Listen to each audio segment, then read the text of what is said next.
VD. Satheesan മാധ്യമങ്ങളെ കാണും. 3000 വീട് പൂർത്തിയാക്കുകയും 50,000 വീടിൻ്റെ നിർമ്മാണ പ്രവർത്തനം ആരംഭിക്കുകയും ചെയ്യും. ആ 50,000 കൂടി ഇവരുടെ 5 ലക്ഷത്തിൽ കൂട്ടിയിരിക്കുകയാണ്. അപ്പോൾ യഥാർത്ഥത്തിൽ ഇവർ 10 വർഷം കൊണ്ട് 4.5 ലക്ഷം വീടും ഉമ്മൻചാണ്ടി സർക്കാർ 5 വർഷം കൊണ്ട് 5 ലക്ഷം വീടുമാണ് പണിതത്. അപ്പോൾ ആ ഭവന നിർമ്മാണത്തിൻ്റെ കാര്യം 10 കൊല്ലം കൊണ്ടാണെന്നുള്ളത് മറച്ചു വെച്ചിട്ടാണ് ഈ പ്രോഗ്രസ് കാർഡ് ഇറക്കിയിരിക്കുന്നത്. രണ്ടാമത് 2021 തെരഞ്ഞെടുപ്പ് വാഗ്ദാനം എന്തായിരുന്നു? സാമൂഹ്യ സുരക്ഷാ പെൻഷൻ 1600 രൂപയിൽ നിന്ന് 2500 രൂപയാക്കുന്നു. എന്നിട്ട് 4.25 കൊല്ലക്കാലം ഒരു ചില്ലിക്കാശ് കൂട്ടിക്കൊടുത്തില്ല എന്ന് മാത്രമല്ല, ഈ ലോക്കൽ ബോഡി തെരഞ്ഞെടുപ്പിന് മുമ്പ് തൊട്ട് മുമ്പ് 4.25 കൊല്ലം 1600 തന്നെയായിരുന്നു. 1 രൂപ കൂട്ടിയില്ല, വാഗ്ദാനമായിരുന്നു. എന്നിട്ട് ഇപ്പോൾ 400 രൂപ കൂട്ടി. അപ്പോൾ ഇവർ പറഞ്ഞ 2500 എവിടെ പോയി?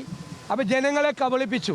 ഞങ്ങൾക്ക് 1200 രൂപയുടെ പെൻഷൻ 2500 ആക്കി തരാം എന്ന് പറഞ്ഞ് ജനങ്ങളെ കബളിപ്പിച്ച് വോട്ട് തേടി അധികാരത്തിൽ വന്ന ആളുകൾ 4.25 കൊല്ലക്കാലം ഒരു ചില്ലിക്കാശ് കൂട്ടാതെ അവസാനത്തെ 3 മാസം തെരഞ്ഞെടുപ്പ് എടുക്കാൻ പോകത്ത് 400 രൂപ കൂട്ടി. അപ്പോൾ 2500 ആക്കിയില്ല. എന്താ പറഞ്ഞത്? റബ്ബറിന് 250 രൂപ ആക്കുമെന്ന് പറഞ്ഞു. അത് പാലിച്ചോ? അത് പാലിച്ചില്ല. വാഗ്ദാനം പാലിച്ചില്ല. ഒരു വാഗ്ദാനവും പാലിച്ചില്ല. മാത്രമല്ല, പിന്നീട് ആരോഗ്യരംഗത്ത് കാരുണ്യ പദ്ധതി അടക്കമുള്ള ഉമ്മൻചാണ്ടി സർക്കാരിൻ്റെ കാലത്ത് തുടങ്ങിയ മുഴുവൻ പദ്ധതികളിലെ കടമാക്കി. കാരുണ്യ ബെനവലൻ്റ് പദ്ധതി കടമാക്കി, ഹൃദ്യം പദ്ധതി ഇല്ലാതായി, ആശ്വാസകിരണം ഇല്ലാതായി, നേരത്തെ ഉണ്ടായിരുന്ന ആരോഗ്യരംഗത്തുണ്ടായിരുന്ന പദ്ധതികൾ പോലും ഇല്ലാതാക്കി ആരോഗ്യരംഗത്തെ താറുമാറാക്കി, വെന്റിലേറ്ററിലാക്കി. ആണല്ലോ, ശരിയാണല്ലോ. വേറൊരു കാര്യം അറിയാവുന്നത്, മത്സ്യത്തൊഴിലാളികളെ സംരക്ഷിച്ചു എന്നാണ്. മത്സ്യത്തൊഴിലാളികൾക്ക് ഉമ്മൻചാണ്ടി ഉണ്ടായിരുന്നപ്പോൾ മണ്ണെണ്ണയ്ക്ക് 40 രൂപ മാർക്കറ്റിൽ വിലയുണ്ടായിരുന്നപ്പോൾ 25 രൂപ സബ്സിഡി കൊടുത്തു. ഇപ്പം മാർക്കറ്റിൽ 110 രൂപയാണ്. 1 രൂപ സബ്സിഡി കൂട്ടിയിട്ടില്ല എന്ന് മാത്രമല്ല, ഈ 25 രൂപയുടെ സബ്സിഡി പോലും ഇപ്പം കൊടുക്കുന്നില്ല. ഇപ്പം മത്സ്യത്തൊഴിലാളി സമൂഹത്തിന് 12,000 കോടി രൂപയുടെ പാക്കേജ് പ്രഖ്യാപിച്ചിട്ട് അവരെ കളിപ്പിച്ചു.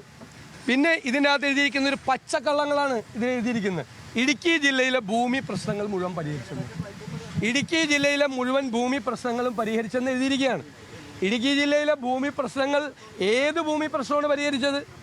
നിങ്ങൾക്കറിയാം, പട്ടയ പ്രശ്നങ്ങളെല്ലാം നിലനിൽക്കുന്നു. സുപ്രീം കോടതിയിലെ CHRൻ്റെ കേസ് നിൽക്കുന്നു, പട്ടയ കേസ് ഹൈക്കോടതിയിൽ നിൽക്കുന്നു. അതായത് റവന്യൂ ഭൂമി പോലും ഇവർ വിജ്ഞാപനമിറക്കി വനഭൂമിയാക്കി മാറ്റി ഡീനോട്ടിഫൈ ചെയ്യുമെന്ന് പറഞ്ഞിട്ട് ആ വാക്ക് പാലിച്ചില്ല. CHRലെ പ്രശ്നങ്ങളുണ്ട്. കുത്തകപ്പാട്ടം കൊടുക്കുന്നില്ല, ഏലം കുത്തകപ്പാട്ടത്തിൻ്റെ ഇത് കൊടുക്കുന്നില്ല. വ്യാപകമായ ഭൂമി പ്രശ്നങ്ങളാണ് ഈ ജില്ല മുഴുവൻ, ഇടുക്കി ജില്ല മുഴുവൻ. എന്നിട്ട് പച്ചക്കള്ളം പ്രോഗ്രസ് റിപ്പോർട്ടിൽ എഴുതി വെച്ചിരിക്കുകയാണ്. ഇടുക്കി ജില്ലയിലെ ഭൂമി പ്രശ്നങ്ങൾ മുഴുവൻ പരിഹരിച്ചു എന്നുള്ള നുണയാണ് പറഞ്ഞിരിക്കുന്നത്. ഈ പ്രോഗ്രസ് റിപ്പോർട്ടിൽ മുഴുവൻ നുണയാണ്. പിന്നെ ഒന്ന് പറഞ്ഞിരിക്കുന്നത്, വിഴിഞ്ഞം തുറമുഖം അവരാണ് കൊണ്ടുവന്നതെന്നാണ്. അതെങ്ങനെയാണ് കൊണ്ടുവന്നത്? ഉമ്മൻചാണ്ടിയുടെ കാലത്ത് വിഴിഞ്ഞം തുറമുഖത്തിൻ്റെ മുഴുവൻ അനുമതികളും മേടിച്ച് സ്ഥലം അക്വയർ ചെയ്ത് കല്ലിട്ട് നിർമ്മാണ പ്രവർത്തനം തുടങ്ങി കൗണ്ട് ഡൗൺ ആരംഭിച്ചാണ്. അന്നത് 6000 കോടി രൂപയുടെ റിയൽ എസ്റ്റേറ്റ് തട്ടിപ്പാണെന്ന് പറഞ്ഞ പിണറായി വിജയൻ പാർട്ടി സെക്രട്ടറിയാണ്. ഇപ്പം നാണമുണ്ടോ അതിൻ്റെ ക്രെഡിറ്റ് അവകാശപ്പെടാൻ? അത് കടൽ കൊള്ളയെന്നാണ് ദേശാഭിമാനി വിശേഷിപ്പിച്ചത്. അതിപ്പോൾ സ്വന്തം നേട്ടത്തിലാക്കുകയാണ്. ഗെയിൽ പൈപ്പ് ലൈൻ കൊണ്ടുവന്നെന്നാണ് രണ്ടാമത്തെ അവകാശവാദം. ഗെയിൽ പൈപ്പ് ലൈൻ കൊണ്ടുവന്നപ്പോൾ ഞങ്ങൾ ഇട്ടുകൊണ്ടിരിക്കുമ്പോൾ, ഉമ്മൻചാണ്ടി സർക്കാരിൻ്റെ ഇട്ടുകൊണ്ടിരുന്നപ്പോൾ, അത് ഭൂമിക്കടിയിൽ ഒളിപ്പിച്ചു വെച്ച ബോംബാണെന്ന് പ്രസംഗിച്ച ആളാണ്. അത് നടത്തരുതെന്ന് പ്രസംഗിച്ച ആളാണ് P. രാജീവ്, ഇന്നത്തെ വ്യവസായ മന്ത്രി. എന്നിട്ട് ഗെയിൽ പൈപ്പ് ലൈൻ്റെ അവകാശവാദം അവരെടുക്കുകയാണ്. ഇതിനേക്കാൾ കള്ളങ്ങൾ നിറച്ച, നുണകൾ നിറച്ച മറ്റൊരു പ്രോഗ്രസ് റിപ്പോർട്ട് എന്ന പേരിൽ ഇറക്കിയിരിക്കുന്ന വേറെ സംഭവമില്ല. ഓരോ വകുപ്പെടുത്തോ ഉന്നത വിദ്യാഭ്യാസ രംഗത്ത് കുളമാക്കിയില്ലേ വിദ്യാഭ്യാസ രംഗം. 9 യൂണിവേഴ്സിറ്റികളിൽ വൈസ് ചാൻസലറില്ല, നിരവധി കോളേജുകളിൽ പ്രിൻസിപ്പൽമാരില്ല, കാലഹരണപ്പെട്ട കോഴ്സുകൾ ഇവിടെ നടക്കുന്നുണ്ട്. പഠിക്കാൻ ആളില്ല. ഈ കോഴ്സൊന്നും പിള്ളേർക്ക് വേണ്ട, അവർ പോവുകയാണ് പുറത്തോക്കി. പിന്നെ എന്ത് ഉന്നത വിദ്യാഭ്യാസ രംഗമാണ്? കാർഷിക മേഖലയിൽ നെല്ല് സംഭരണം പാളി. അസലായിട്ട് 100% പൂർണ്ണതയോടുകൂടി നെല്ല് സംഭരണം, ഉമ്മൻചാണ്ടിയുടെ കാലത്ത് നടപ്പാക്കിക്കൊണ്ടിരുന്ന നെല്ല് സംഭരണം ഇവർ തകർത്ത് തരിപ്പണമാക്കി. നെല്ല് സംഭരണം, നാളികേര സംഭരണം എവിടെയാണ് നടക്കുന്നത്? എവിടെയാണ് നാളികേര സംഭരണം നടന്നത്? റബ്ബറിൻ്റെ കാര്യം ഞാൻ പറഞ്ഞു. എല്ലാ കാർഷിക ഉൽപ്പന്നങ്ങൾക്കും വിലയിടിഞ്ഞ് കർഷകർ സങ്കടത്തിലാണ്. ഇവർ പ്രഖ്യാപിച്ച ഒരു പാക്കേജും ഇവർ ഒരു സ്ഥലത്തും നടപ്പാക്കിയിട്ടില്ല.